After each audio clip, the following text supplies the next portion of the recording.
This week I feel for the people of Maharashtra who just do not know where their elected representatives are. They know some of them are in faraway Guwahati in the confines of a luxury hotel. Some others back at home in Maharashtra are desperately plotting to save the government, that the CM has left his residence, and that the state is in a maha mess. They must be feeling fooled in a five-star democracy.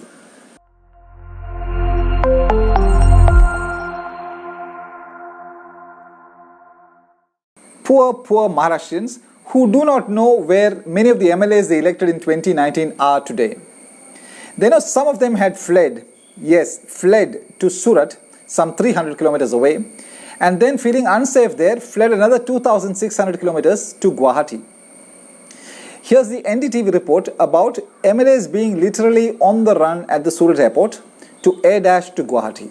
Right now we are at Surat airport. You can see this is Gujarat. This is MLA of Shiv Sena. The way he is running, he's running. Welcome to India's business capital Mumbai, which is also its stockbroking capital, and this week is ridiculed as its horse trading capital. One disillusioned voter commented online, "All our money has been looted and is used to buy MLAs." What has been going down over the past week and more? Stock prices. What has been going up over the past week? The value of MLAs. Defection time or intra-party rebellion time is also resort time, India's MLAs know. And Maharashtra is no exception, it's rather the norm. And it's been the norm since the 1980s. Remember Chandrababu Naidu, former Chief Minister of Andhra Pradesh, taking his MLAs to neighboring Karnataka in the 1980s?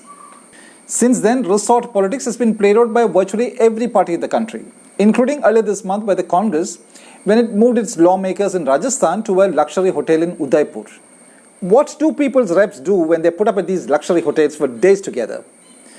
Over the past 4 decades, some of them have played cricket, cards, chess, cut birthday cakes, or generally lounged around. Sometimes they're treated to movies or magic shows. These days they have their mobile phones, except in the rare case when internet services are cut to prevent horse trading, as happened at a hotel in Amer, Rajasthan recently. And the official reason? There was a threat to the esteemed guests at the hotel. The Shiv Sena MLAs from Maharashtra staying in a luxury hotel in Guwahati this week was particularly jarring because tens of thousands of Assamese were battling floods.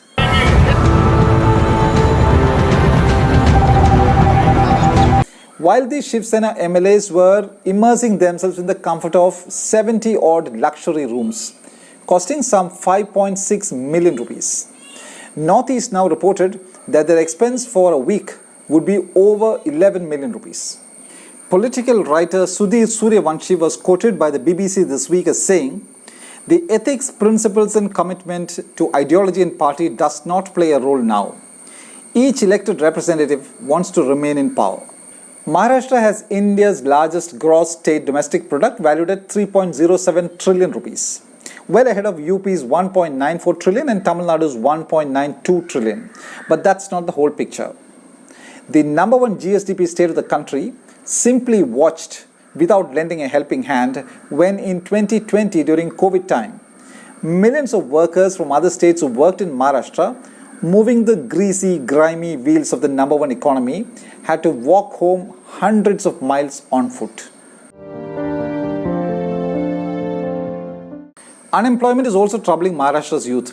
In December 2021, when Prakash Ambedkar, a Shiv Sena MLA, moved a private member's bill to recommend a 5,000 rupee monthly allowance to unemployed youth in Maharashtra, he said there were 4.5 million unemployed youth who were registered with the employment exchange and many more outside of it. There are many other areas of concern for the common man, like many of the shops and establishments shut during COVID time are yet to reopen. Then there's the inflation.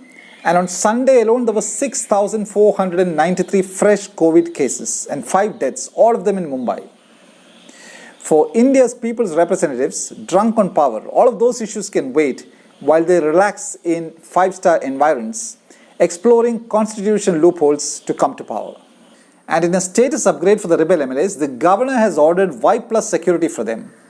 So while they sit in Guwahati, far away from Chowpatty, 5 CRPF personnel each guard their homes. A Gandhi or an Ambedkar would never have visualized India's people's representatives to be so self-centric and so detached from people. Gandhi and Ambedkar are anyway relegated in the new India. Ambedkar statues are vandalized across the country at regular intervals.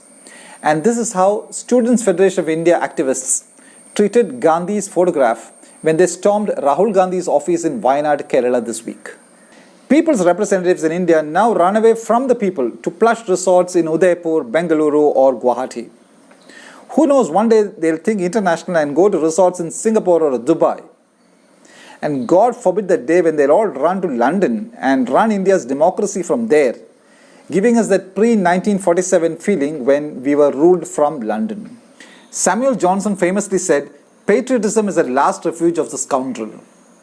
Resort life seems to be the last refuge of our politicians who swear by patriotism. This video is dedicated to US swimming coach Andrea Fuentes, who saved her ward Anita Alvarez from drowning at the World Aquatic Championship this week. Anita had fainted and she sank to the bottom of the pool, but her alert coach Andrea dived right in and rescued her. Coach Andrea Fuentes is herself a 4-time Olympic medalist.